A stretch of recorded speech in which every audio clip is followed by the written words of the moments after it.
I'm sorry natagalan. I had to call the banker to tell them I have an unusual transaction. Medyo malaki din kasi yung amount. Okay lang, mahal ko. Alas 5 pa naman na sinabi ng mga sindikato eh. May oras pa. Here.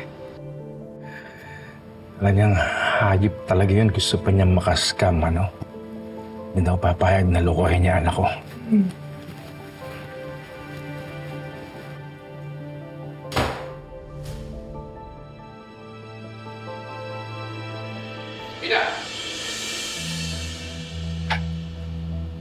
Ano na naman ang ginagawa mo? Wala ka ba sa isip mo? Pagkatapos ng lahat ng kasamaang ginawa ng biyanan mo sa'yo, sa ating lahat, magbibigay ka pa ng pera? Dad, mas komplikado na ang sitwasyon ngayon. Pag di natin binayaran ang utang ni Tatay Marcel, baka patayin siya ng mga nag-abduct sa kanya.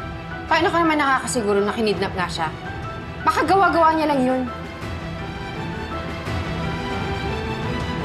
Dad, alam kong hirap na kayo magtiwala sa tatay ko ngayon. Pero nasa panganib po talaga siya. Gerald, I'm sorry. Manugang na kita ngayon. Pero hindi ako papayag na mabigay si Gina ng kahit na anong halaga sa pagluloko ng tatay mo. Maghanap ka na lang sa iba. Dad, pera ko naman ang gagamitin ko. I can do what I want with my own money.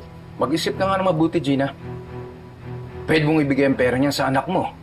Anong gusto mong mangyari? Gusto mo bang mawala na lang parang bula yung perang kinita mo?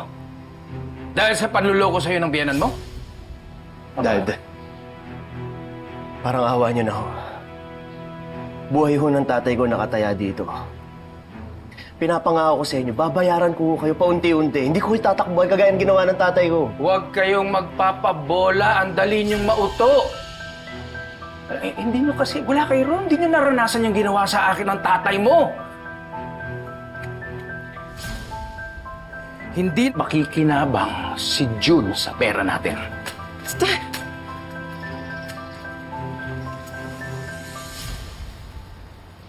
Dad, naiintindihan ko ang galit mo kay Tatay Marcel. Pwede bang tsaka na lang natin siya singinin sa mga atraso niya sa'yo? We have to prioritize saving his life now.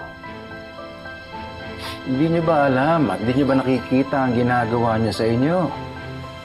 Ha?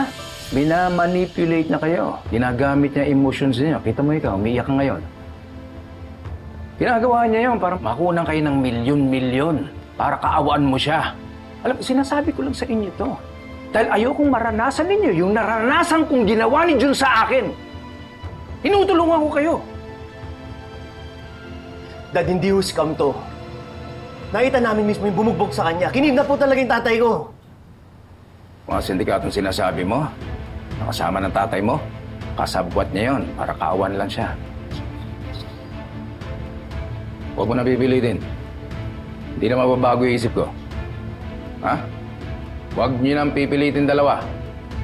Hayaan mo na, mahal ko. Naiintindihan ko kung bakit ayaw na magtiwala at tumulong ng dad mo. Hanap na lang ibang paraan. Gerald, I suggest layuan mo na ang tatay mo dahil mas lalo ka masasaktan pag nalaman mong puro palabas lang ang lahat ng ito. Iwanan mo na siya. Layuan mo na.